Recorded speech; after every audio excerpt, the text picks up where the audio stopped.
السلام ورحمة الله وبركاته. نعم يا شيخنا. السلام عليكم. نبدأ. نعم نبدأ يا شيخنا. إن الحمد لله نحمده ونستعينه ونستغفره ونعوذ بالله من شرور أنفسنا وسيئات أعمالنا. من يهده الله فلا مضل له ومن يضلل فلا هادي له.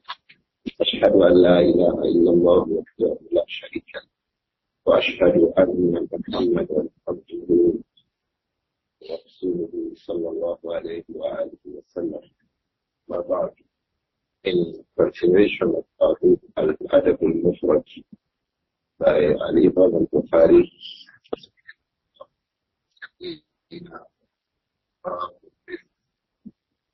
the chapter is being gentle, easy. Being gentle, being easy. Not being worse, not being harsh, not being a difficult person. To be easy, your dealings with the people in terms of your speech, in terms of your action. The first hadith we read on that chapter was the hadith of Aisha. That was hadith 462. After that we read yesterday the hadith of Jarir ibn Abdullah al-Bajali.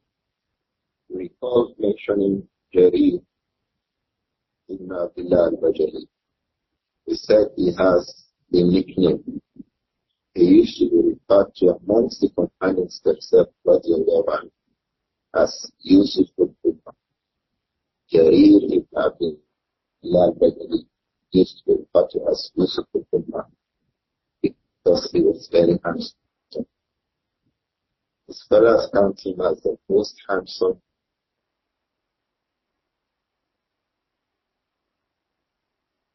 person of the planet. He was handsome. And he has one big thing for which we know that Allah favored him. He accepted Islam in the month of Ramadan. The Ramadan, he has after Ramadan, Shawwal, Dhul Qa'dah, Dhul Hijjah, Muharram, Safar, Rabi'ul Awwal. We had only 7 months in Islam before the Prophet died. Alayhi salatu. Jarir accepted Islam in Ramadan. The Prophet died 6 or 7 years afterwards. The Prophet liked him so much, alayhi salatu. You recall that yesterday he had an issue before he met the Prophet sallallahu alayhi wa sallam. That issue Jarir had was, if he sits on a beast of burden, he won't be steady. He has that problem. He can't sit steadily on the beast of burden. So the Prophet sallallahu alayhi wa sallam, this man came to complain to the Prophet, I can't sit down steadily on the beast of burden.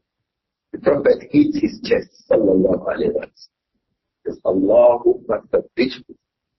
Oh Allah, keep him firm. Waj'alhu hadiyan mahdiyan. Oh Allah, make him someone who is guided, who guides others. Mubarak fihi wa fi dhurriyyatihi.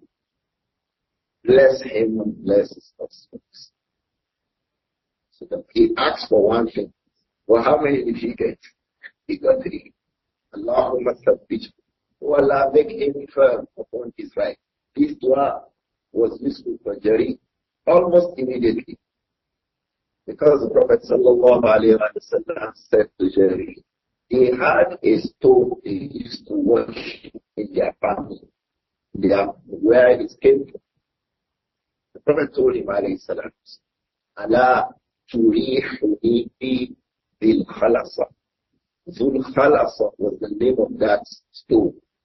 Those days, the place I have seen such a thing in Nigeria, I have seen. It is in other places. But I have seen it before in Agoiwe.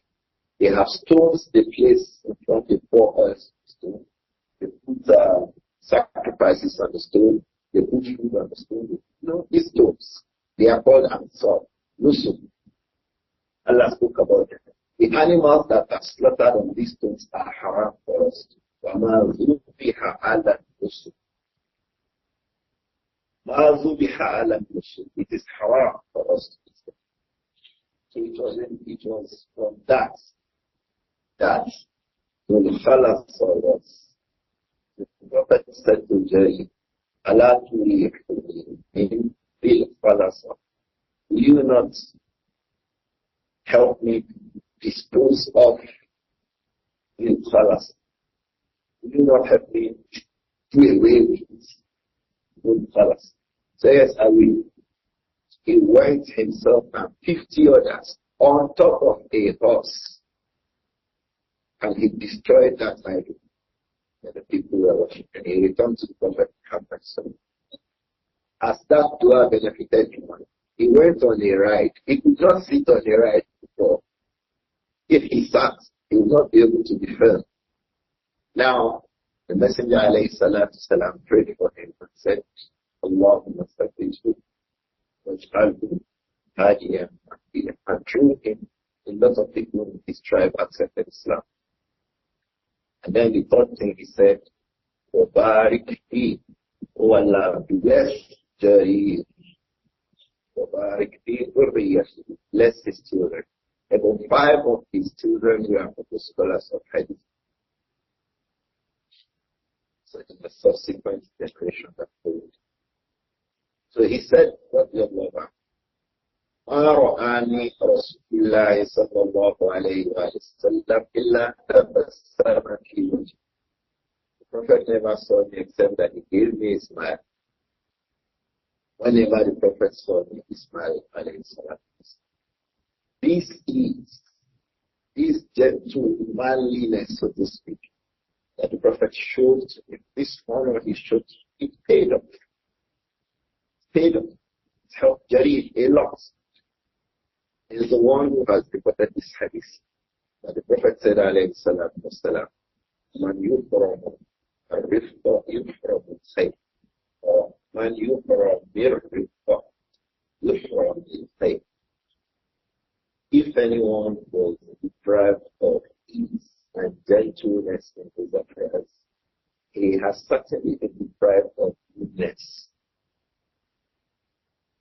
The one who is not an easy and gentle person. To the extent of his deviation from ease and gentleness, that is to the extent of his being put away from goodness. The same message occurs in the hadith that follows it in 464. Abu-Darda, radiyallahu anhu, we know him as Abu-Darda. That's his name. What is his real name? Uwaymir ibn Zayd. Uwaymir ibn Zayd. He is Abu Darda. We know he has 2 wives. Each of them was called Abu Darda. The one that he first married, she died during the time of the Prophet sallallahu alaihi wasallam. He married another one. That was the second one, Umm Darda. Umm Darda as-Sughra, the one he married second. Her name was Ujayma. I think that's the name Yorubas called Hajima. It is Ujayma. That is the name of Umm Darda as-Sughra. She was the one who also reported this hadith from him. And in Nabi sallallahu alayhi wa sallam, the Prophet alayhi salatu wa sallam, that the Prophet said, من أعطي حظه من الرفق فقد أعطي حظه من الخير. Whoever was granted and blessed with his share of gentleness, that is your share of goodness that you have got. That is to the extent of your being gentleman, the extent of your being gentlemanly, easy to deal with. The garagara, he doesn't have the garagara. To the extent of the garagara that he has been twice harsh, that is to the extent of the evil that he is bringing into this goodness. Have people not been deprived being presidents and vice presidents because they are not gentlemanly? who have been deprived. You say, yes, he's a straightforward person. He can face anybody. He can, but it's not good to be a president. Oh, it's not good to be a vice president. It's too harsh. It's too. When they want someone who will be destroying people's houses, they put him there. You know what that means? All the costs of those whose houses will destroy will come back to him. As if it's a dustbin of costs. So that is what you find people who are harsh and who are still used for. They are used for dirty things. Things that you will not really. But the gentlemen are not supposed to that kind of things. So when you are not gentle, you will be deprived of a lot of goodness. Even in corporate work. Who is it that is known in the establishment harsh and coerce, had to deal with, that the company likes to keep?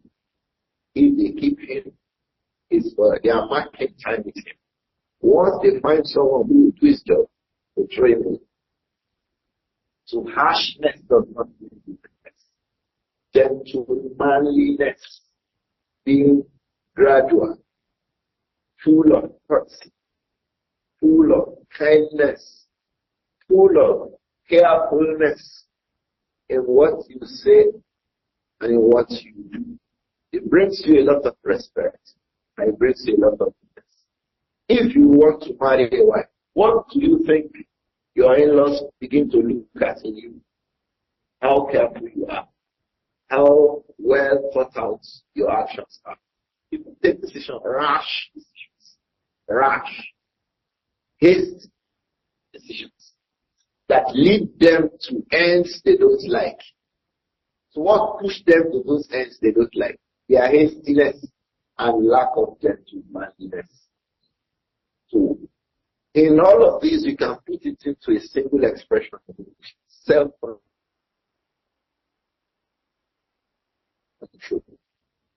It lacks abusing that. Someone abusing just saying, he will reply. They are waiting for his press conference to reply. Don't be like this. This should not be the way of life of a Muslim. That's why the Prophet said, alayhi salatu wasalam. He said, sallallahu alayhi wa sallam, man hurima habsahu min al-rifqi. Whoever is deprived his portion of gentlemanliness, but hurima habsahu min al-faith. That same portion that he is deprived of in gentleness is deprived of goodness. When you are not gentle, gentleness is not just keeping quiet. It's about genuine self-control of goodness. Someone abuses you, and you think, could I begin to abuse? Just walk away. What is that? Marru billahdi, marru kirama. When someone becomes obscene and all that, they walk away. What is a better response? The walking away or the reply? Replying vulgar for vulgar. In your Lagos, if a dark woman abuses you, allegedly, and says a word of abuse to you, is it reasonable to abuse in response? Arabs say, Man la yasbiru ala kalimatin yasma'u kalimat. Tasma'u kalimat. Arabs say, who? The one who does not become patient over one expression. He will hear expressions. Someone says one expression, you are not patient over it. Alaji, oh, they say, we want to buy now. You know, you should be patient over that. If you reject patience over that, if you reject caution over that, if you choose not to be gentlemanly over that, and then you say to him, you wonder why? What will you hear after that? Your father or your mother could get an abuse. In fact, to say what they will say itself is not gentlemanly. To report what they will say is not gentlemanly. But how about, I like you, why is sorry, you just give him away for it. In fact, he can start telling you, which one is the best? That gentlemanly approach of facing coarseness for coarseness, or facing harshness for harshness. Many times, even a woman regarding her husband, she will say, "You abuse me," and I abuse him back. You abuse your husband back. His own may just be blamed. Your own will go more than a blame. It's like, I think, just like a father to a son. Is there anything the father should say to his son that should make him even cough? Cough. Just cough. When daddy says something. Should you cough? You shouldn't. Now, thinking that what daddy said, perhaps he had heard, and human beings heard. Should you cough when daddy speaks? So we don't return harshness for harshness. Gentleness brings about goodness. And Allah uses it to put you away from you. Because everything you want to do, you are with yourself. You are seated. You think deeply. You weigh things. These are the attributes of gentle people. They weigh what they say and they choose their words. They don't have to come back to you to say, "I'm sorry." Because what he said to you was something he had thought of before he expressed them. And he chose the best words to convey that mindset to you. That's why they become people you like. Everybody like them. Yeah. The Imam finds for the way he talks. Not. He chooses his words. From that, it's also minding your business. Gentle people mind their business. They don't bring problems to themselves. Something that doesn't concern them, the first they don't themselves. Out of goodness, not out of hatred for us. In fact, you don't say, you won't stay long in the court. So when you are brought in, I say, "You know, it wasn't there. I was only there, I didn't there with it." So being gentlemanly, being kind, being deep thinking, weighing things properly before you do them. All of these things come under al-rifq. That's why you find translators saying cautiousness, not eagerness. I think a better word for it is self-control. If you're a person of self-control, your mind and your brain does the job. Your mouth does the so it will help you. When the Prophet said, alayhi salatu said, "Man soma tanaja," the one, this hadith is Hasan. From those who graded it Hasan was Al-Imām and after him Al-Imām Al-Bani. Man soma tanaja, the one who goes silent, he said, you don't have to retract what you say. Why say it at all? They go and do another press conference. I didn't say what they said that I said. How about being silent? And only saying what you need to say, not having to revoke, reconstruct, repeat, because you did not think well before you said. So all of these things come under a ritual. A ritual, being kind. So that comes after you. When they say, "Oh, there's a job to be given," say, "I give to this person." Why? The guy is calm. And he does his things well. And he faces his job. And all of these will come under a ritual. It should come under a ritual. Then he said, alayhi salatu wasalam, in 464, أفضل شيء في ميزان المؤمن يوم القيامة. He'll explain this hadith. I just trying to make us come back to class. The weightiest thing in the scale of a mu'min, a person of iman, that's what weighs heaviest in the scale of it is husnul khuluq or khuluq. Either of them. You can say khuluq, you can also say khuluq. When your character is nice. Yesterday I said, if we say someone has nice character weighs heavily on the scales of it. We think nice character is one thing. No. We mentioned about 20 things inside nice character. From that you have a person of aman. It's a sin. Preserve people's privacy. You have al-waqa, you are calm. You have haya, you have modesty. And many of that, husnul zanni bin nas. We think positively about people. Some of the people, the entirety of their life is about suspicion. Suspects every person, they suspect their wives. Every statement she makes is placed under suspicion and investigation. You see, life would be difficult in such ways. So, good character has a lot of things inside it. So when he said, Ash-Shaykh in the weightiest thing in the scale of a Muslim. If you find a non-Muslim who it appears that he has good character, he's not in this category. Because on the day of Qiyamah, they don't have that. Allah says, La nukimu lahu yawm al-qiyamati wazna. No sort of a scale will be placed for a non-Muslim. Every good deed non-Muslim does. Aye, idiotic person, he gets to see what there. On the day of Qiyamah, no problem. Jahannam straight. As long as he died, that's not. So the one whose scales need to be weighed is the person of Iman. So does good character weigh bigger than Iman? No. Because without Iman itself, there is no scale. So after Iman, أَفْقَلُ شَيْءٍ فِي مِيزَانِ الْمُؤْمِنِ يعني بعد إيمانه. What gives him the opportunity to be placed on his scale itself is what? Iman. So which one is bigger? What may qualify to be weighed, or what was weighed? Personality.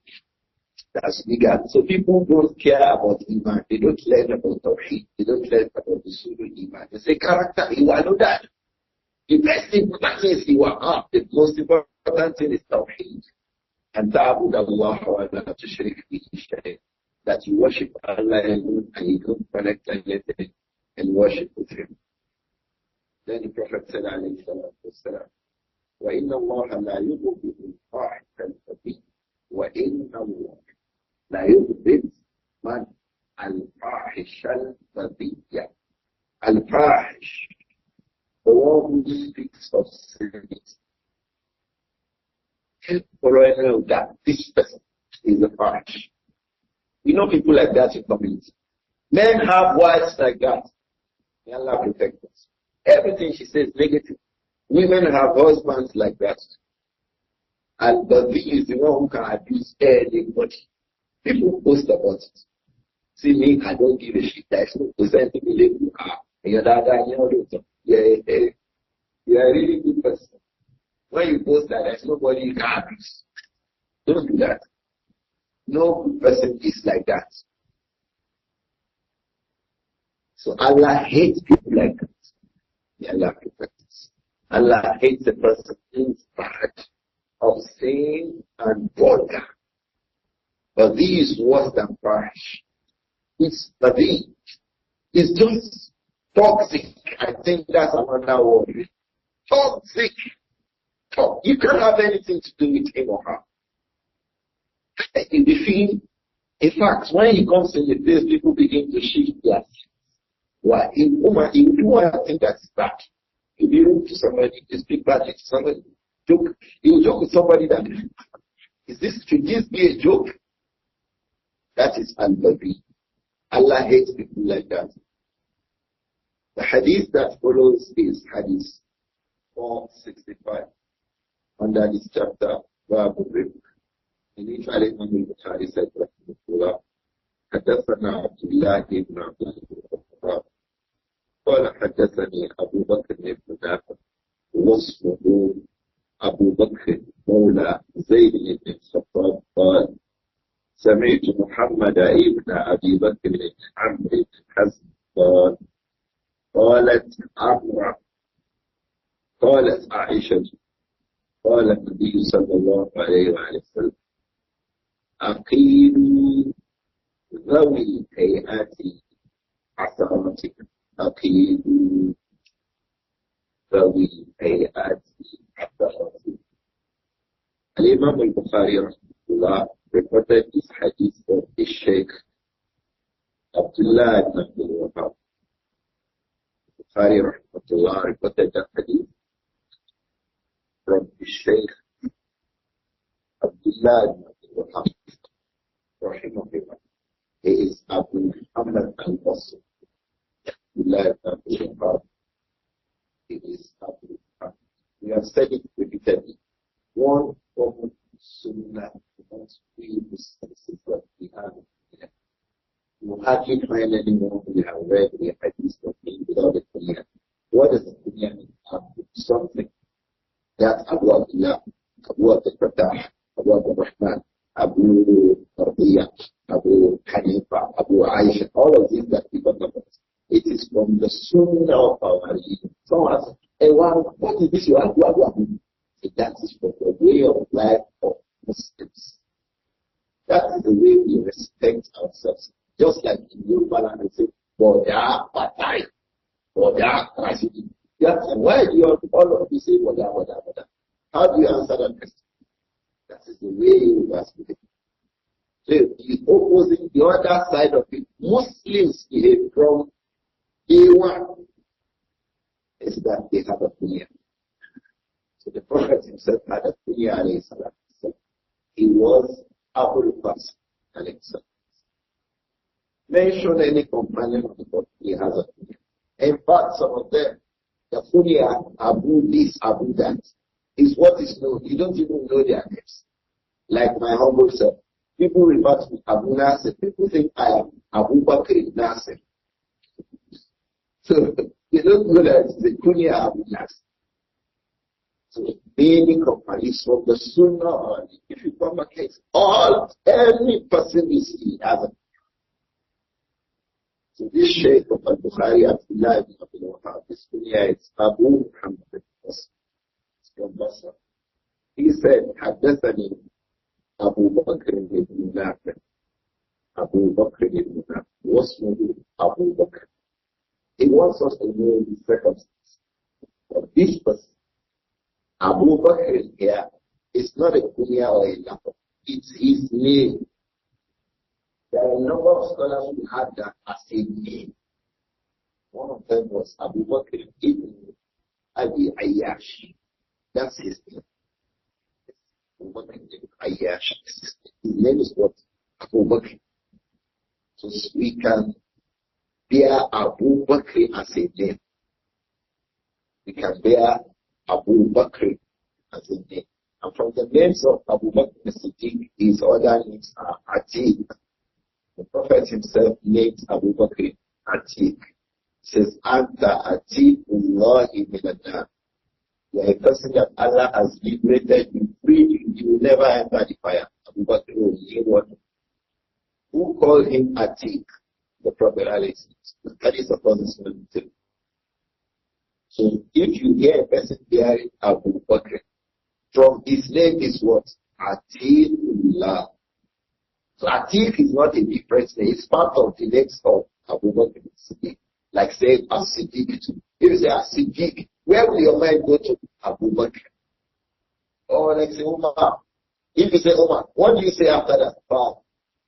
So you have names connected to them. But Abu Bakr can be born as a name. It can also be a kunya, it can also be a laqab that the Muslim will use. This person is Abu Bakr ibn Nāfir. So the Shaykh Abdullah ibn Wahhab now explains. Say, what's Abu Bakr? Hey, his name is Abu Bakr. Abu Bakr is not a kunya nor a laqab. Mawla Zayd ibn Khattab. He's a free slave of Zayd ibn Al-Khattab. He said, Sami'tu Muhammad ibn Abi Bakr Sina.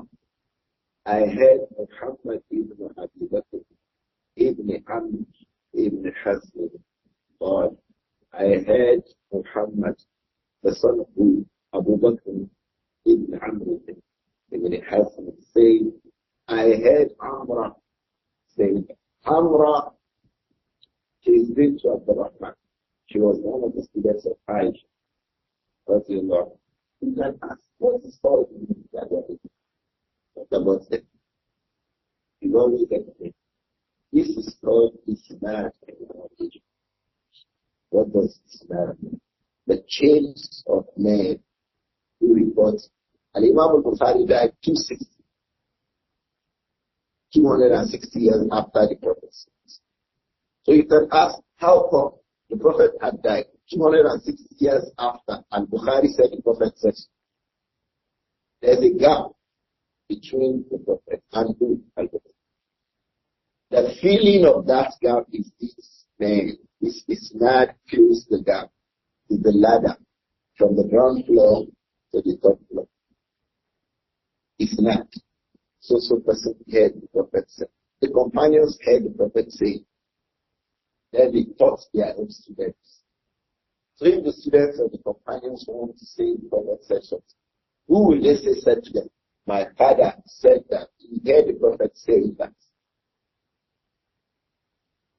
Now the children of those ones will now say, my father said that.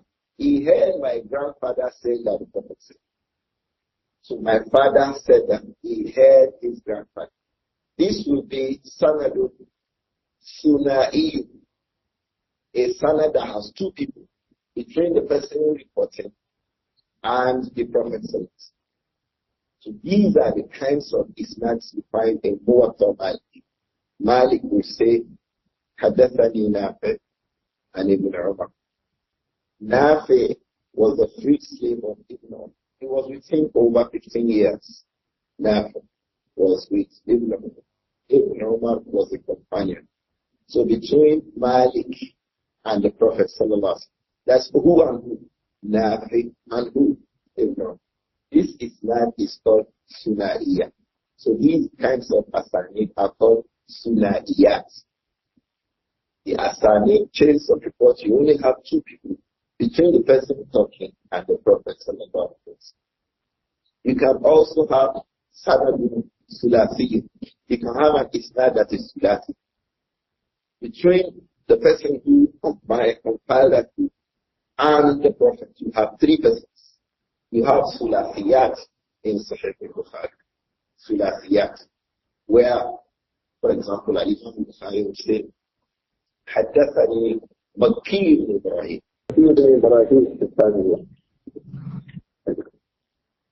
Maki ibn Ibrāhīm was the biggest sheikh of Al-Imām Al-Bukhāri. Through Maki ibn Ibrāhīm, Al-Bukhāri has the bulk of the Sulasiyat. The entirety of the Sulasiyat in Sahih Al-Bukhāri, they are not more than 21. Sulasiyat, they are 7,200 hadith. The Sulasiyat, there is three persons in between Bukhari and the Prophet sallallahu alaihi wasallam. They are not up to 21. So you should know how valuable they are. They run for it, they race for it, they value it. So the bulk of what you have are Rubaiyat and Khunasiyat. You can have Sudasiyat. A lot of Silatiyat, 3% occur in this matter. This hadith we are dealing with has 5 persons between Al-Bukhari and the Prophet. So it is Sanadun Umasiyun. So the ahadith like that are called Umasiyat. So what did the Prophet say, alayhi salam? All those things that we're talking about, it's one of the ways we know. Somebody quotes a hadith to say, no, Professor Mullah, it's not sound. We hear these things like this. People are saying, you are the only one saying it. It is sound, it's not sound. Professor Mullah, this is how it is. It's a pure science on its own. The science on its own to determine whether it is valid or invalid. The science on its own. It takes a person 7 years to become a startup in the medical field. 7 years. Because after your MBBS, that is when you are starting medicine. I'm sure those of you who are professors in medicine will understand better what I mean. It is after your MBBS you are just starting medicine. So similarly, when you spend some good 7 years in this science, then you are just starting. So now we try to explain things regarding it. Someone comes and says, how do you know that hadith is sahih? You say, it's like saying, how does a doctor do surgery? Someone asks a doctor in this kind of a program, doctor, how do you do surgery? Why? I want to do surgery too. Explain to me. What will the doctor say to that person? You want to commit murder? So So the same thing applies. People think, oh, once we listen like this. I heard somebody say 2 or 3 days ago that he saw a hadith that says that it is permissible to eat hyena. Say, you saw a hadith. You are not asking the right question. The first question you ask is about authenticity. Because what has come from the Prophet, mashhura, from over 4 companions, is that the Prophet prohibits, alayhi salatu wasalam, this siba, the nabin min as-siba, any animal that has nab, it has a, what do you call it, fang, a canine. They are prohibited. Every animal with a canine is prohibited in Islam. All of them, they are all. Once has a canine. So the Sharia does not have to start listing them. Dogs, hyena, cheetah, leopard, lion, tiger. No, it will be listing them. It just mentions something that covers all of them. The same thing, so maklab or miklab. The animal that has what? Claws from birds, made up to you. They are prohibited in Islam. It's one single hadith. And it was not reported by Abu Huraira alone. So if you say you saw one hadith, this hadith is in Bukhari, in Muslims, many other books of hadith. If you say you saw one hadith that said they ate hyena, the first thing is that I doubt whether he saw anything like that. Because these are people who want to prove what they say by any means. So if you now saw it, what's the validity of that statement, the hadith, that you thought you saw? So it's not just about seeing a hadith. How about the authenticity and verification? Anyway, the Prophet Muhammad sallallahu alayhi wa sallam, in this hadith 465 that we are reading about, he said sallallahu alayhi wa sallam, Aqilu zawil hayati aparat. Aqilu zawil hayati aparatihim. Aqilu, overlook. Aqilu, overlook. Overlook what and who? Zawil hayat. Asarati. Aqilu asarati zawil hayat. Asarat, sleeps. Sleeps, someone sleeps. Sleeps of who? Zawil hayat. Those ones amongst you, you know for one single thing. They have one hayat, one form. What is that form? Righteousness. You don't know him for any other thing than righteousness. Any, except in other parallel. Me, I don't know anything about him other than that. The righteousness. I am not saying he is ma'asum. I'm not saying he is infallible. But I don't, any yamayama is not there. Even when people qualify, it is not there. People do this, now you not saying it. No, we don't know him like that. He has he has one form, and that form is no other than a form of righteousness, we know it.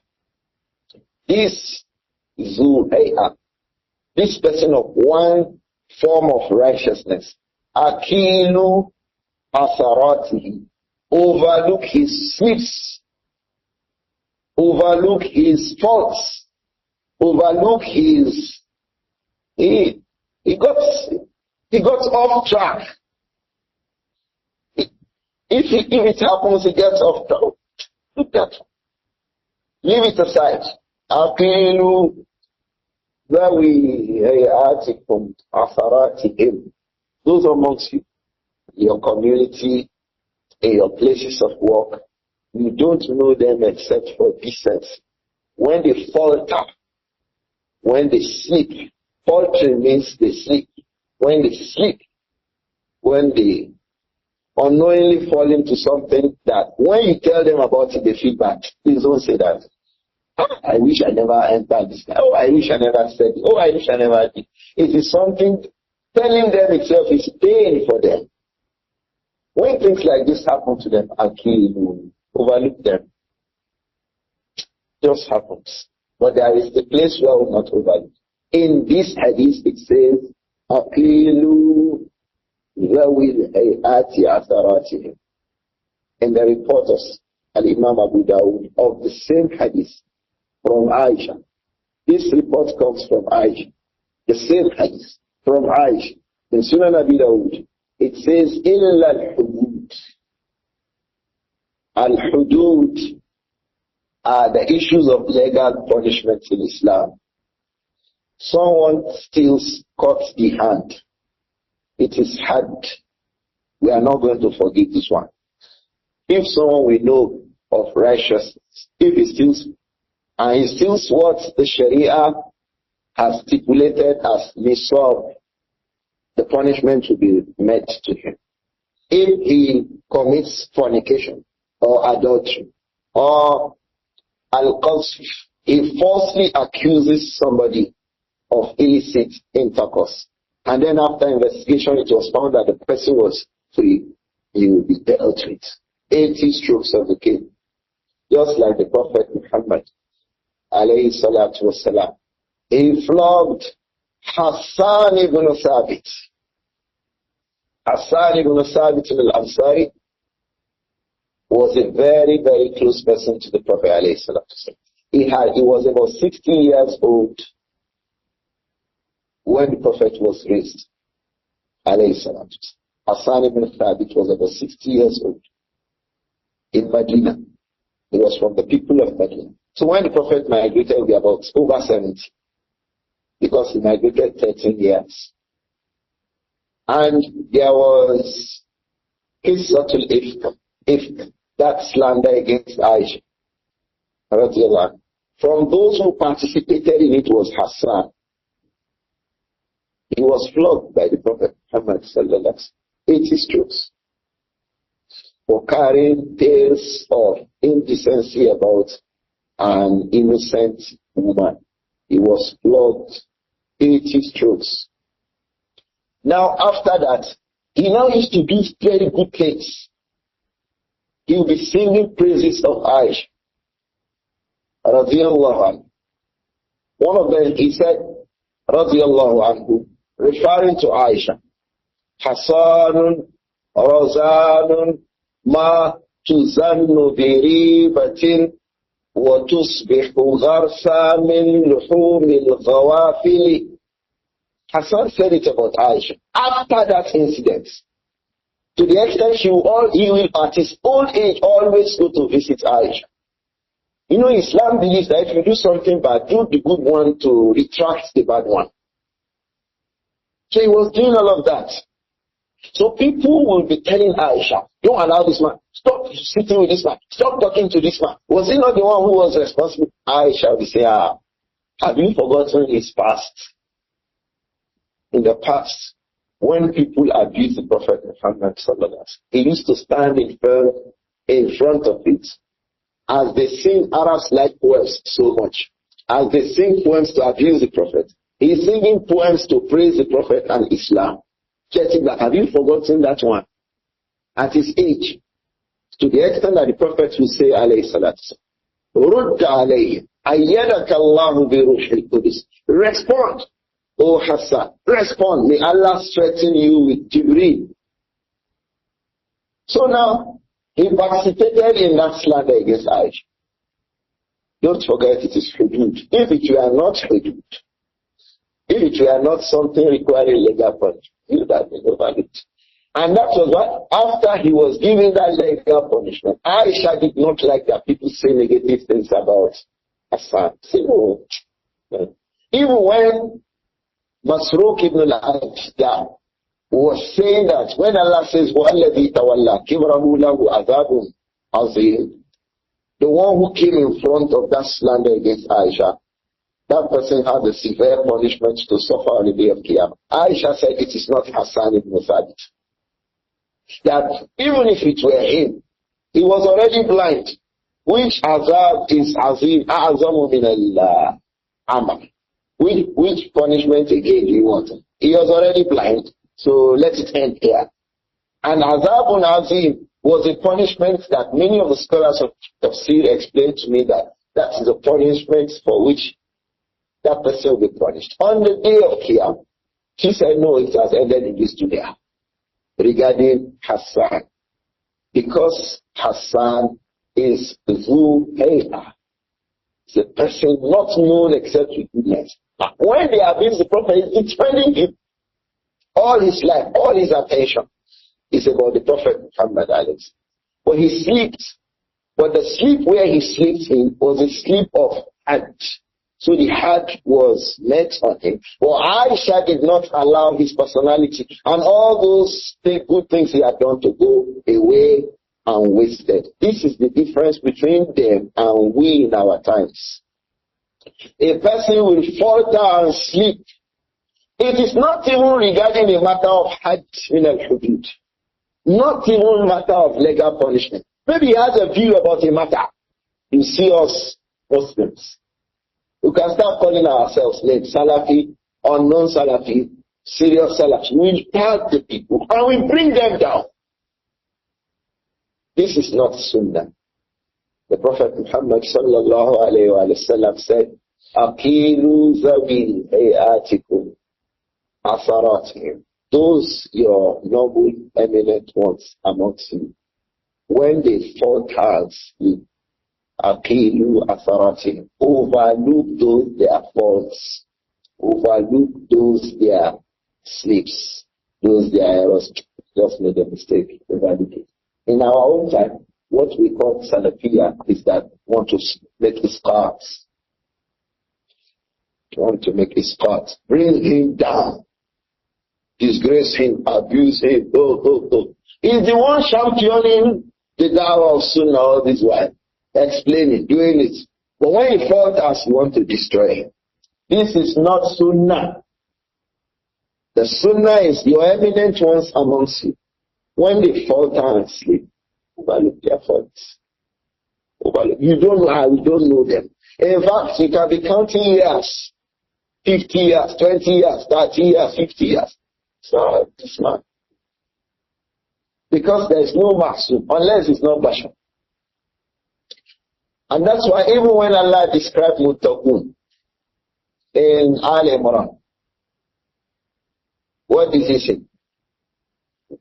وَالْكَاظِمِينَ الْغَيْظَ وَالْعَافِينَ عَنِ النَّاسِ وَاللَّهُ يُحِبُّ الْمُحْسِنِينَ سابقوا سارعوا إلى مغفرة من ربكم وجنة عرضها السماوات والأرض أعدت للمتقين الذين ينفقون في السراء والضراء والكاظمين الغيظ والعافين عن الناس والله يحب المحسنين. After that, والذين إذا فعلوا فاحشة, he's talking about محسنون. He said, وَالَّذِينَ إِذَا فَعَلُوا فَاحِشَةً أَوْ ظَلَمُوا أَنفُسَهُمْ ذَكَرُوا اللَّهَ فَاسْتَغْفَرُوا لِذُنُوبِهِمْ وَمَنْ يَغْفِرُ الذُّنُوبَ إِلَّا اللَّهُ وَلَمْ يُصِرُّوا عَلَى مَا فَعَلُوا وَهُمْ يَعْلَمُونَ. These are muhsinun. Yet he says, إِذَا فَعَلُوا فَاحِشَةً أَوْ ظَلَمُوا أَنفُسَهُم. He's talking about muhsinun. These are the kinds of things this hadith is talking about. The man just broadcast. He just sleeps. You always know him to say, on the spot. And there is no scholar who does not have his own. There is no one. There is no one.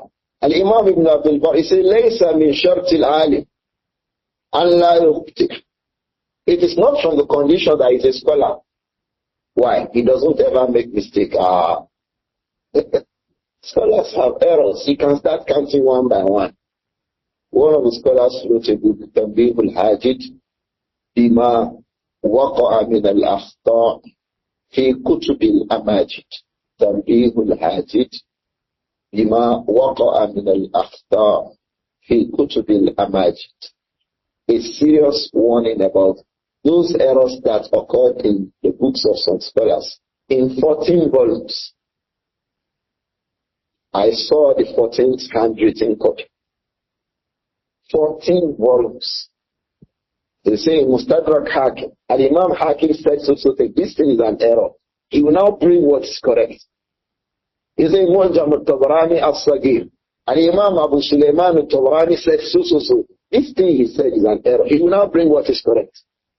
About Mu'jamu al-Awsat and al-Mu'jamu al-Saghir alone. He wrote Awzul Jami in 6 volumes about the awham of Al-Imām At-Tabarānī. In 6 volumes, Awzul Jami. Errors. Does that bring down Al-Imām At-Tabarānī? It doesn't bring it down. So the Prophet said, alayhi salatu wasalam, Akilu zawi hayatikum asaratikum. Those your noble ones amongst you, when they overlook those faults and look out, help them overcome their faults, help them overcome their mistakes. But in our own times, we say sunnah, sunnah. When he makes a mistake, we want to destroy him. She makes a mistake. One umu, we know her, she does well, she does. One day she said something, you umu, as knowledgeable as you are, as righteous as you are, as old as you are, I'm disappointed. Don't be disappointed.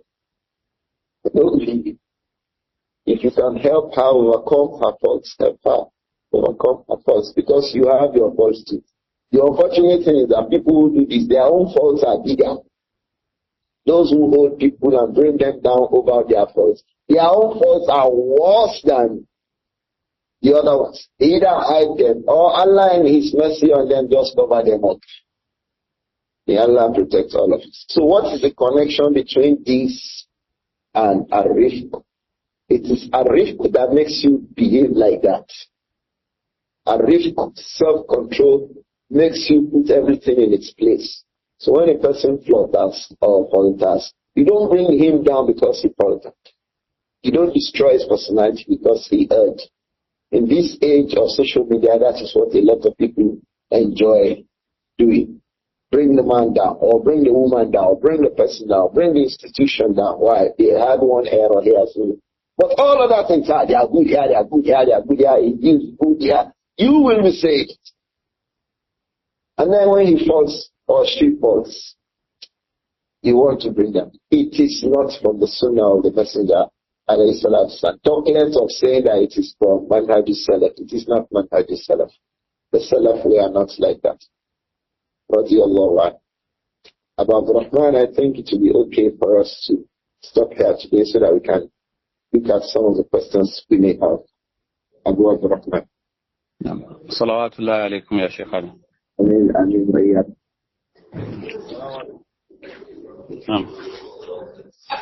The first question here says,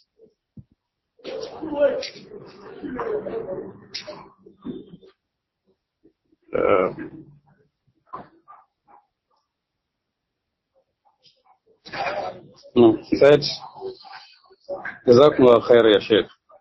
Which is the best of characters after Iman?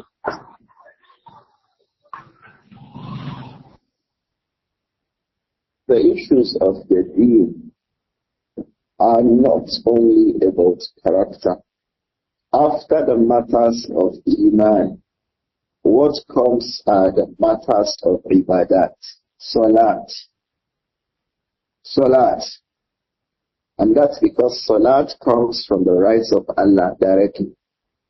Issues of akhlaq mostly have to do between we and fellow human beings.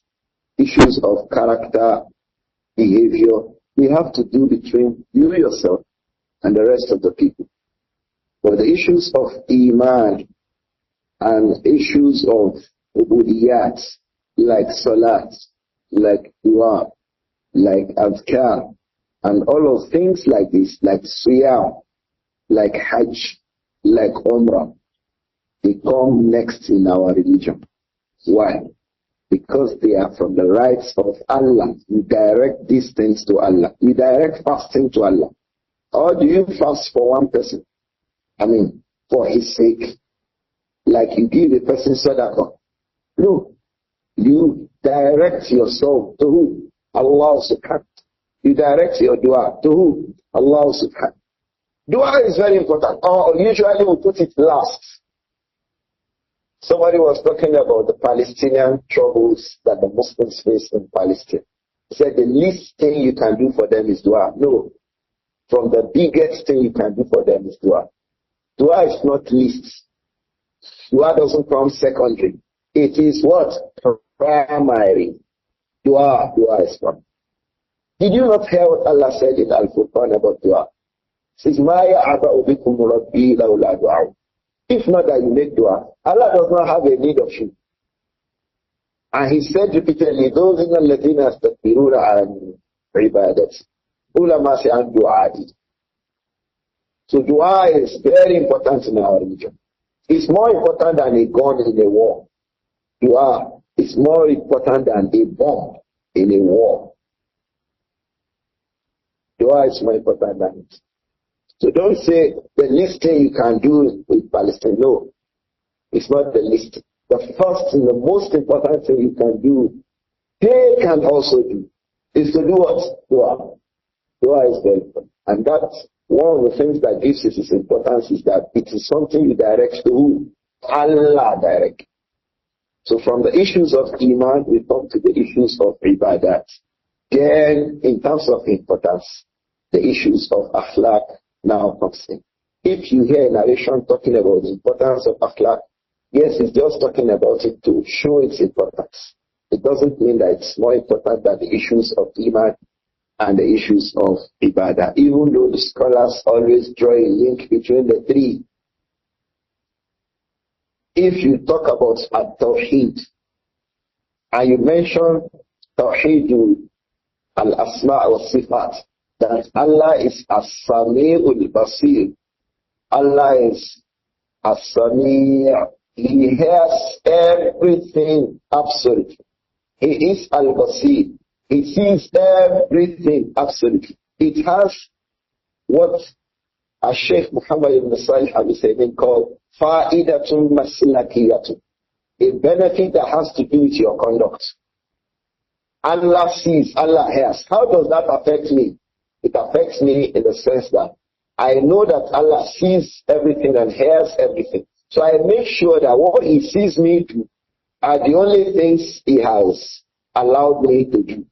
I should not be doing something that Allah does not like. Why? He is looking at me. How will Allah be looking at me and then I'll be doing something He does not like? Allah is As-Sami', He hears all things. Why should I be saying something that Allah does not like? So you see the connection between Aqidah, between Tawheed and what? Akhlaq. So that's why don't say that somebody has good Akhlaq when his Aqidah is bad. You have not just seen, you will see it will manifest. It will show. It's a matter of time. Allah is above all things, subhanahu. He sees everybody. He hears everybody. يَعْلَمُ خَائِنَةَ الْأَعْيُنِ وَمَا تُخْفِي الصُّدُورُ. Even that time that you are stealing the vision, you are a stealthy sight you cast, Allah knows it. You want in your mind, Allah knows it. You are talking about Allah's attributes. But the benefit it brings to you is that it prevents you from even not saying something that Allah hates inside your heart. So there's still, yes, as we talk about them differently, there's still a connection between everything. When Allah spoke about Salah, Ibadah, what's the connection between Salat and Akhlaq? It says, Inna Salata tanha anil fahsha'i wal munkar. So it's just for convenience we are separating them. Otherwise, it's a whole thing. Udkhulu bisilmi kafa. وَلَا تَتَّبِعُوا خُطُوَاتِ الشَّيْطَانِ. May Allah protect us. I hope that that's clear, Abu Abdur-Rahman. Jazakumullah khair, ya Shaykh Ali. Ameen. Another question here says, if a person moms abuses people a lot, when you tell her it is not good and can cause bad for her, she thinks you are disrespectful and don't love her because you don't support her bad behavior, and she has to stop all you do for her because of this. So, and I didn't stop it. But how do you manage this? Because I really have no relationship with my mom because of this. How do you manage a mother that could be very abusive towards? The person who has a mother who is abusive and poor. How do you manage this? More so that when you speak to her, she, in fact, from her hotness, she takes that as an offense against you. How do you manage it? We just spoke about dua. Wallahi, we underrate dua a lot. Make dua, stand up in the middle of the night. Start begging Allah to change her. Beg Allah to change her, Allah will change her. The Messenger alayhi salatu salam begged Allah that some people should become Muslims. They should leave shirk. If dua will bring a person away from shirk into iman, is it the faults you have down that dua will not change? Dua changes things. Make dua genuinely. Beg Allah genuinely and sincerely. A second thing you can do is, if you know she has a friend that she listens to, or somebody in the family she listens to, you can discuss with that person. The person can help you talk to her. But don't forget the role of dua. You can also be keeping some documents if she's a person who reads, or she's a person who listens to lectures. You can be keeping some documents in places. You will not start with issues about speech and toxic action. You can start with other general things she does. Maybe she even prays well. Be sending her messages about the virtues of praying very well. And she's already praying well. If she wears hijab, good. Send her messages about encouragement for hijab. Then gradually one day too, you send one message about character, about watching our speech, about guiding our statements, and not losing all those salah. You remember the woman in the time of the Messenger alayhi salatu. She was described to the Prophet sallallahu alayhi wa sallam. She was a righteous woman. She does this, she does the wafil. The Prophet said, La khayra fiha. There is nothing good about her. Because all those salat, all those zakat, all those siyam, all those things, they'll be taken away by those people she was abusing. So you must find a way around it. Dua is cardinal. If you find people around her who she listens to, then discuss with those persons. Then you can be sending her messages about things that she does. Then gradually you get to the things that she's not doing.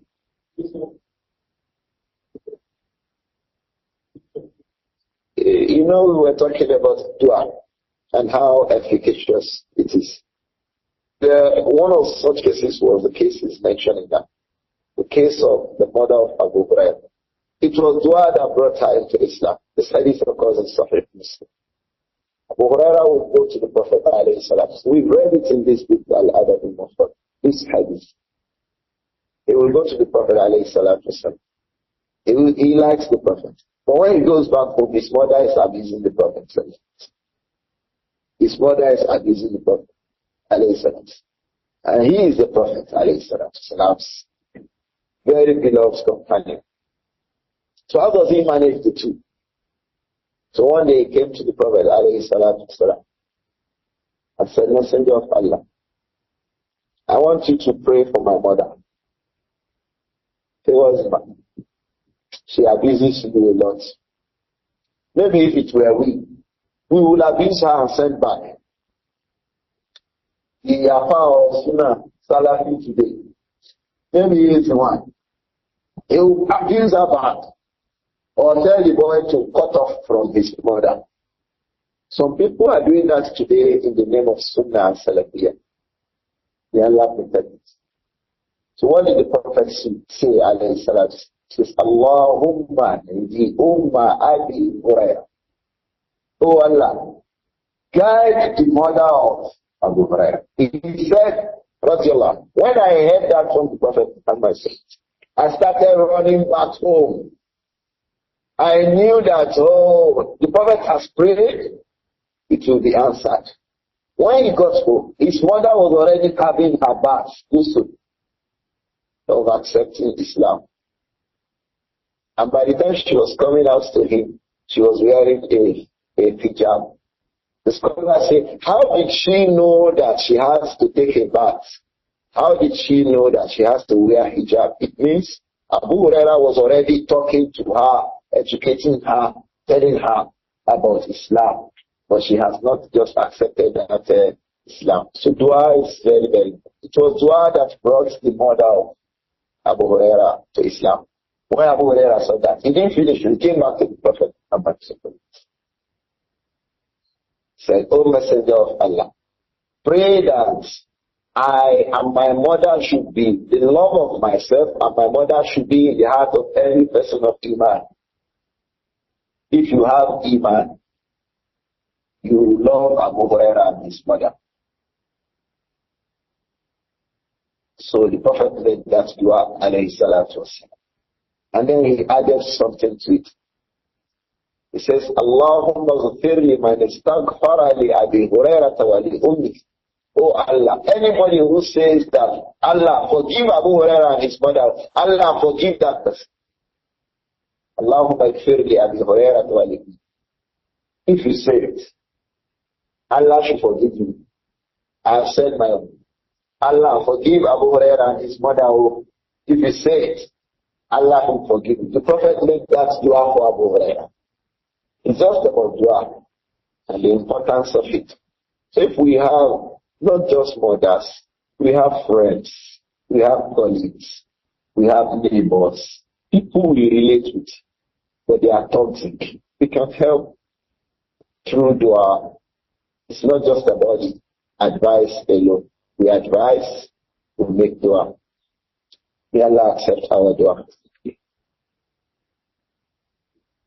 Jazakumullah khair, ya Shaykh.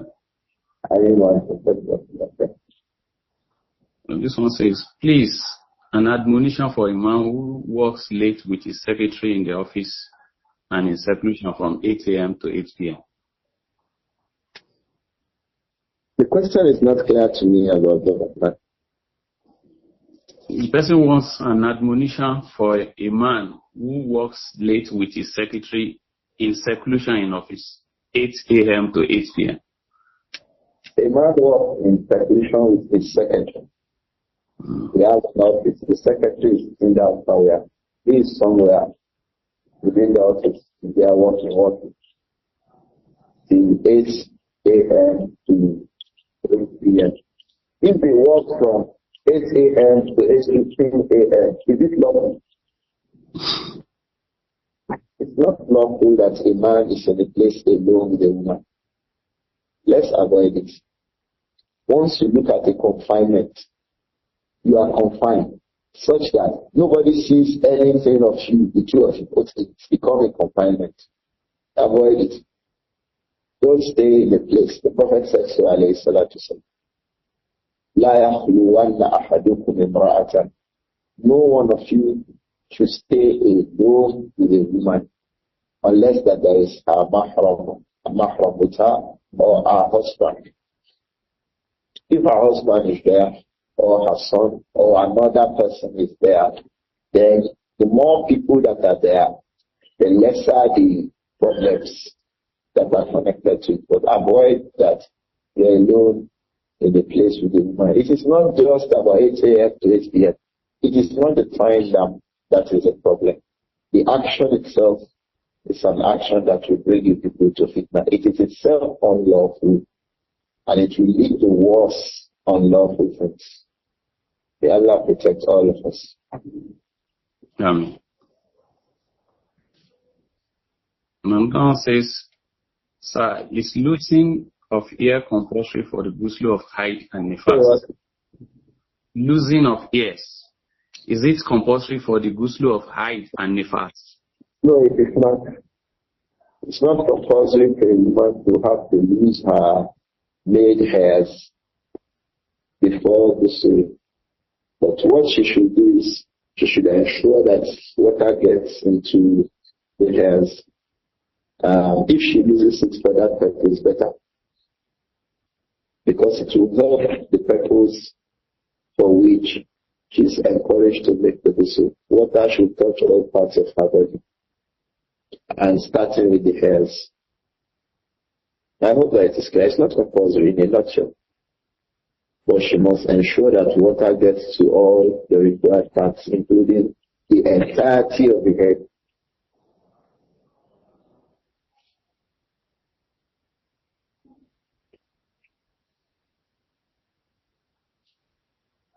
Now, Jazakumullah khair. there's a question here about the Rahman. Now, Is standing up for oneself and defending himself against provocative actions of someone, is it from bad character? It can be from bad character. And it may not also be from bad character. We've said in I think the last class or the class before, Allah said, وَلَا مَنْ انْتَصَرَ بَعْدَ ظُلْمِهِ فَأُولَٰئِكَ مَا عَلَيْهِمْ السَّبِيلُ. The one who stands up after he was treated badly. مَا عَلَيْهِمْ السَّبِيلُ. We don't have any reason to blame them. There's no means sabil to blame them. He also said, وَجَزَاءُ سَيِّئَةٍ سَيِّئَةٌ مِثْلُهَا. Someone does something, you can just do the equal opposite. Like the hadith we just read. When the Jews came to say Assalamu alaikum to the Prophet sallallahu alayhi wa sallam, and Aisha said, Wa alaykum assalam wal la'natu wa ghadiba Allahu alaykum. The Prophet was just not pleased with the extra. He said you can say Wa alaykum. That is just equal dealings. So you can, as they did, can just do that equal. But don't do extra. You'll be punished for the extra. Some Muslims say if someone slaps you once, slap him two. You'll be punished for that extra. If someone slaps you one, you either slap the one back if you want to take a revenge. Or you just rub that one and go away. You know you are dealing with someone who doesn't care. This will take me to a matter.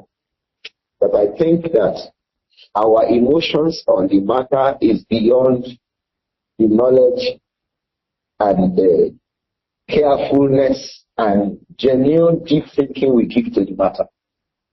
Emotions have overridden us on the matter. That's the issue in Palestine.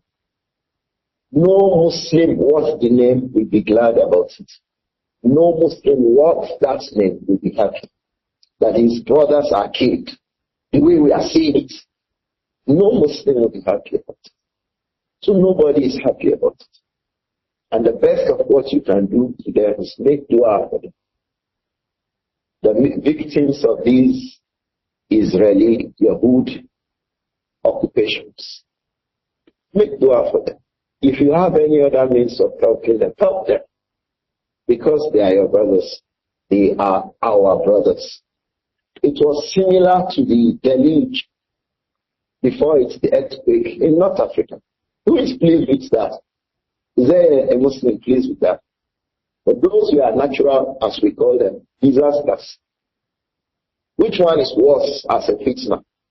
Those disasters, or that the person has taslitul adu.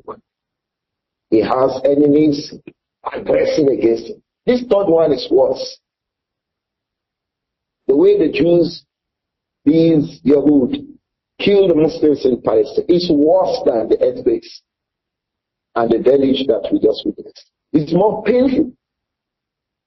It's very, very painful. So may Allah forgive those Muslims who have passed away in that aggression of the Yahud against the Muslims. But we have children amongst them. We have women who have become widows. We have men who have become widows too. We have children who have become orphans. Pregnant women were killed. Hospitals were bombed. It goes to show you how wicked the Yahud are. And they are the brothers of dogs and pigs, the Yahud. They are brothers who were turned to dogs and pigs by Allah and monkeys. وَجَعَلَ مِنْهُمُ الْكِرَدَةَ وَالْخَنَازِيرَ وَعَبَدَ الطَّاغُوتَ. So they are brothers to monkeys and pigs. May Allah protect all of us. So this is one side of the coin. The other side of the coin requires to be visited to. And that is the fact that you have an enemy occupying your place. You can't fight that enemy. You go out of the place. Let us be realistic to this. Someone has a gun. He said, come out of this house or I kill you.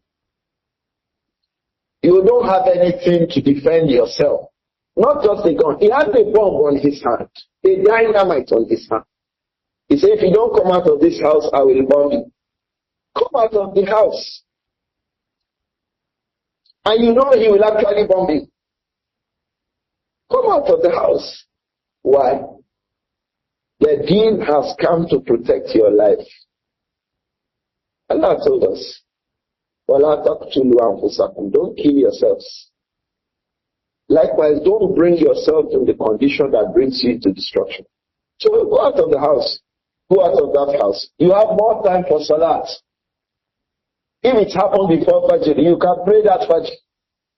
You can pray Zuhr, Asr, Isha. You have more time for your worship. You can ask for more tawbah and istighfar from Allah. So that you live. Inshallah, it has profit for you. Than that you say, no, I don't want to, I can die here. Don't die here. Don't die here. Move away. The Prophet Muhammad alayhi salatu, Makkah is more virtuous in the sight of Allah and in the sight of the Muslims than Masjid al-Aqsa. The Prophet left Makkah. And the Prophet is superior in the sight of Allah and in the sight of the Muslims than Palestinians. Makkah is superior. The Prophet is superior. Yes, the Prophet left Makkah. If the Prophet left Makkah, you can leave your own. When he was leaving alayhi salatu wasalam, he says, Ya Makkah, Anti ahabbul bilad ilayya. لولا أن قومك أخرجوني منك ما خرجت منك. He addressed the city. He said, Makkah, you are the most beloved city to me. If not that, لولا أن قومك, if not that your people expelled me from you, ما خرجت منك, I would never go out of it. So Allah said, go. He left. He went to Medina. Did he ever return to Makkah? Alayhi salam. Muhammad ibn Abdullah alayhi salam. He didn't ever return to Makkah. Even after victory came to Makkah, he himself did not come back to reside. But he had made hijrah. Can make hijrah. One of the things that can make hijrah become compulsory for you is that it is difficult for you to remain here upon your religion. Then go to another place. Ardullahi wasi'ah. Allah's earth is wide. Go to another place. In fact, one of the major reasons why people became spread on the surface of the earth was a community of people can be living in a place.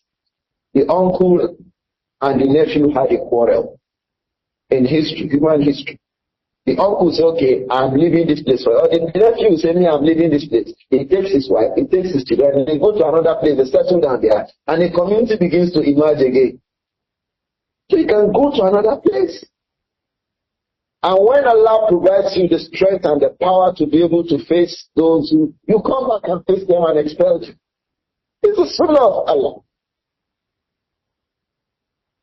So how then does the Hamas themselves, they are like a small society in the community. Like a group of people. You go and kill 100 people. They come back and kill 15,000. What is the strategy in that in war? The Prophet said, alayhi salatu wasalam, Al-Harbu Khud'a. War is strategy. What strategy of war is that? Where is that kind of a war fought? You kill 100. They killed 10,000. Mind you, this is not the first time it was happened. In 1982-83, Lebanon bombed Israel in response. You know what Israeli soldiers did? They went into Lebanon. They killed over 25,000 inside Lebanon. It's not the first time.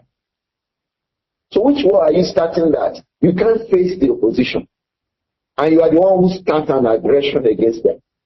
What war is that? You can't face the opposition. And you start an aggression against them. You start an aggression against an opposition you can't face. How is that? You are going to a jihad in the circumstance of da'af. Like saying that Abdullah ibn Mas'ud, the Prophet Abu Dharr al-Ghifari, Omar, Osman, they should have been fighting Quraysh in Makkah in the early days of Islam. Did they do that? It was suicidal. They didn't do it. You will be bringing to yourself the kind of harm that you cannot contain. So this is what we have seen. Don't start something you cannot proceed with. Someone asks you, why are you not fighting back? How? That firepower will be too much. So let's just allow them. Why we build ourselves, build our army and all of this. And then the rest of the Muslim world. I think the same thing is happening today. Every country is feeling that if we start these people. The Jews as people themselves are weak people. The Jews themselves, leave it to the Yahud and even Hamas alone. They can't face Hamas. If it is them versus them. But they come with all the support from the Western world. They say about seven companies hold the foundation of the American economy. And all the 7 companies are owned by Jews.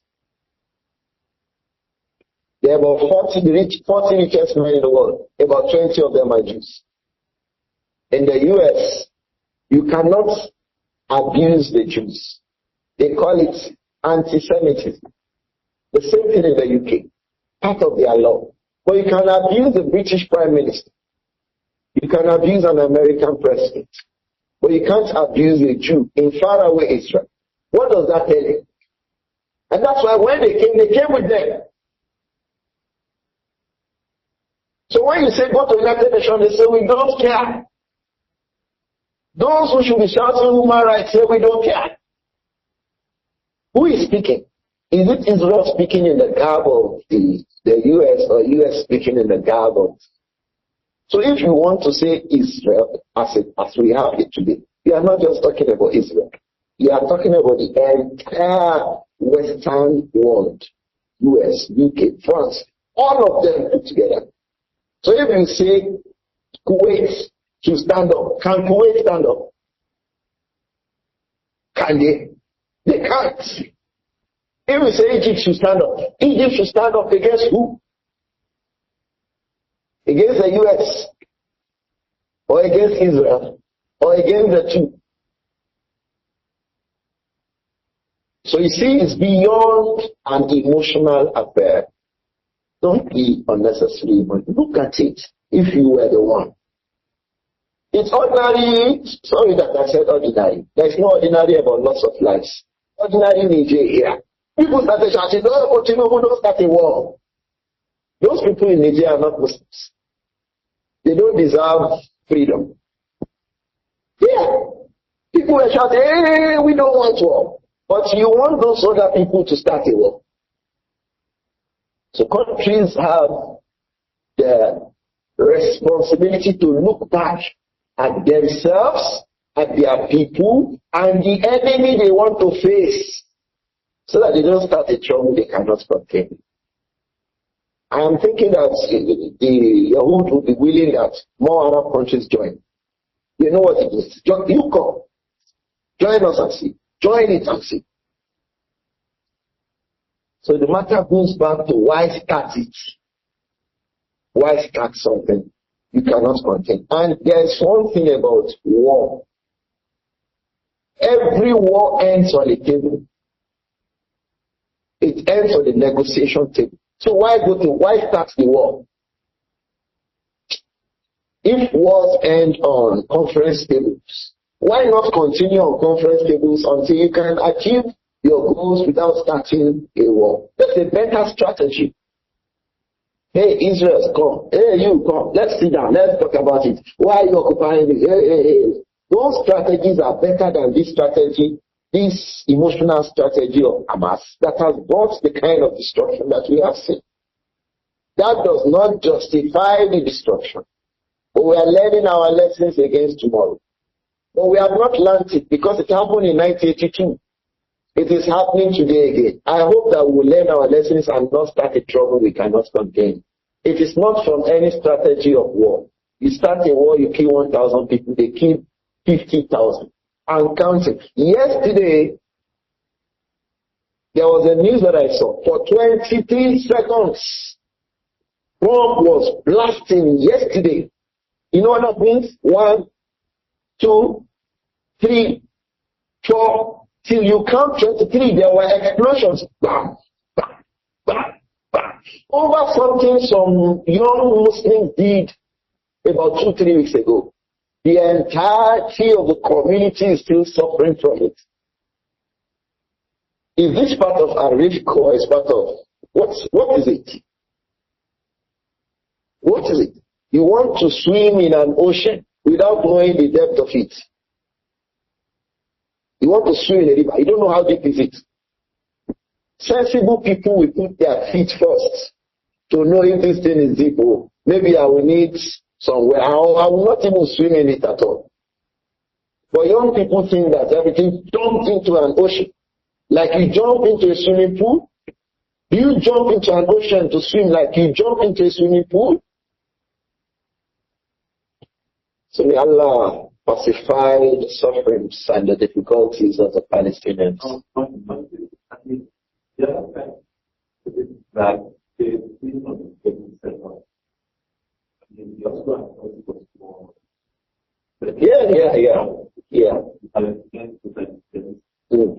But it's never been. Yeah, no. Just go to. No, don't worry. Just ask the question. And so, you put this like that in the time or and this way has not worked because it's become okay. The quiet way has not worked. What work has the find trouble way has brought? One of the brothers said, the negotiation has not worked since 47. Because you are dealing with the Jews. If they agree with you, they will not fulfill their agreement. They made agreements with Allah, they did not fulfill. They are cheats, known for that. But there's one thing that at least it will protect. Remaining upon that will not bring us to having to feel bad. Many are still sick in the mind when we see pictures and videos coming from Gaza. That is the least benefit we'll gain. Gaza will not be brought down to ruins. If we can contain them, if we can prevent what is happening now by just merely going to talks with them, are those talks not valuable? If what will prevent the death of and the destruction we are seeing now is, yes, we know they will not honor it, but let's just say keep them at bay. How? By just talking, we are still talking. Someone wants to put a bomb in the house. You see, hey, you just start talking to him and holding him back. Is that better or than that? You start a blow with him, and from where he's standing, he sends the missile into the house. Those negotiations to have their benefits compared to what we are seeing in terms of the destructions. The destructions are massive. If it is those talks we make and they still don't follow it that can stop these kinds of destruction, they are better than this destruction. Why are we talking about ceasefire? Who are you talking to when you say ceasefire?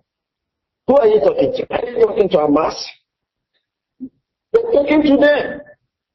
So why don't you start with that? Why don't you hold them back against these destructions with those talks? Even though you know that over a time they will not. And as you hold them on, you can be prepared your army, getting ready for them.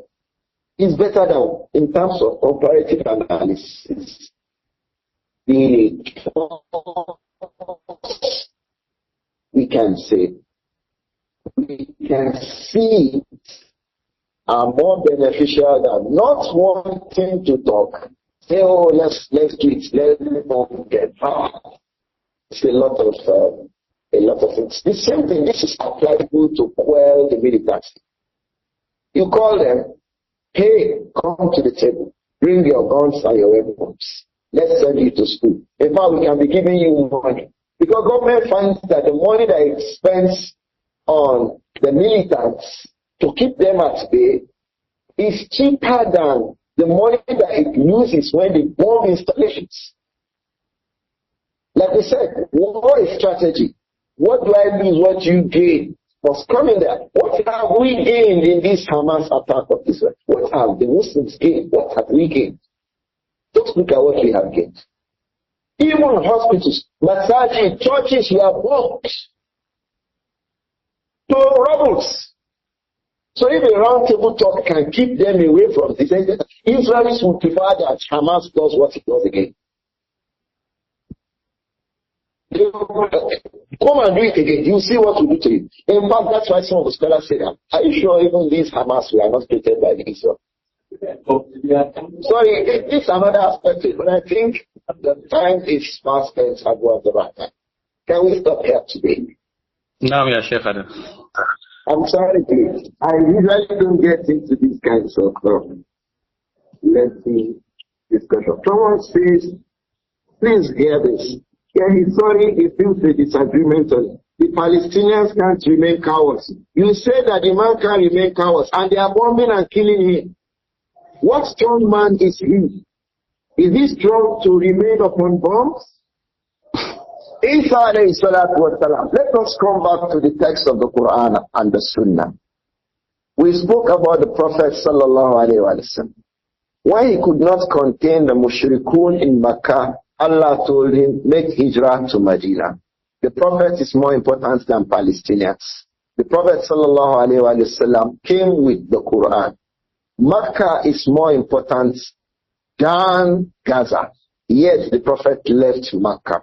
Isa alayhi salam. The Prophet sallallahu alayhi wa sallam said to us, Isa, when the Dajjal sees Isa alayhi salam, the Dajjal will melt like salt placed in water.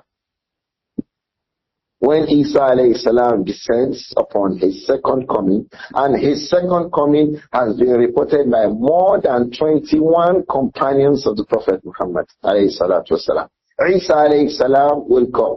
And that's why Allah said to us in the Quran, وَإِنَّهُ لَعِلْمٌ لِلسَّاعَةِ فَلَا تَمْتَرُنَّ بِهَا وَاتَّبِعُوا. Isa alayhi salam is from the symbols that the last hour has approached. So don't bring doubts about it. It's not something you start arguing about. And one of the things that he will do is, when he sees Dajjal and Dajjal sees him, Dajjal will melt like the salt melts in water. Now, Isa alayhi salam will be left with the rest of the Muslims. Then Allah will release Ya'juj and Ma'juj. Ya'juj and Ma'juj have been mentioned in Surah Al-Kahf towards its end. These people, if you know how many they are, if you count the rest of us in the world now as one, Ya'juj make 99. So how many are they? How many are we in the world now? 10 billion. How many will Ya'juj be? You see now. There are many. Isa alayhi salam will tell the rest of the Muslim team, let us be ready to fight Ya'juj and Ma'juj. Allah will say to Isa alayhi salam, you can't face Ya'juj and Ma'juj, run away. So he will tell them to run to a mountain in Damascus. They will run, climb the mountains. When Ya'juj come on the earth, Allah will make a disease appear on their necks, that's for which they will die. The point here is, Isa alayhi salam is a messenger of Allah. I don't know a messenger of Allah among Hamas. Yet Allah said to him that these enemies, you can't face them, run away from them. And that's why Imam Al-Bukhari in his Sahih, he says, Al-firaru min al-fitnati min al-iman. Running away from trial is part of Iman. The trial that will consume you, kill your family, kill your children, kill your wife. But when you move away from that place, you can protect yourself. Why wait there? Someone said it is cowardice. Is Isa alayhi salam a coward here? Was the Messenger alayhi salatu salam, can you describe him with these kinds of expressions? From leaving Makkah to Medina? It is not bravery to wait in the face of an opposition that is far, far, far stronger. The gap is wide and you are seeing it. So what you are seeing now, what bravery does that portend? What bravery for Hamas does it portend in what we are seeing now? What you are seeing now, what bravery does that portend? So if it does not portend bravery, living there is a bravery because you live to fight again. That is the real bravery itself. In military war strategies, as advancement is known, the opposite of advancement is what? Retreat is also known in war. You retreat. So if you can advance, we should retreat. You think advancement is all about advancement, and when you retreat, it is cowardice. In the Quran, it is prohibited to run away from an enemy. Allah gave an exception, except in the circumstance of what? Retreat. What makes an army retreat in a war? When things have become uncontrollable, you retreat. And it is from the aspect that the firepower of the enemy is too unbearable. You retreat. So he said it is bravery, you don't retreat, you proceed, you lose your lives, you lose your army, you lose your equipment, and after that they are coming over your city. They are advancing into your city. So it is not cowardice at all. Muhammad sallallahu alayhi wa sallam, he left Makkah for Medina. Isa alayhi salam, at the end of time, Allah will tell him, you cannot fight Ya'juj and Ma'juj. So I think, and Allah knows best, that it is not cowardice at all. May Allah protect all of us. May Allah strengthen all those who have been placed homeless now. Allah alone knows their number. Homeless. Children without parents. You prefer this situation or you say this is bravery? Is this the bravery you are talking about? Our religion is not like that. Human life is held so important that you can even make a statement of kufur to protect your life. Kufur. To protect human life. Hey, someone has a gun on your head. If you don't speak about disbelief now, I will blow the head. You say, I accept what you say. It is allowed in Islam. وَقَلْبُهُ مُطْمَئِنٌ بِالْإِيمَانِ.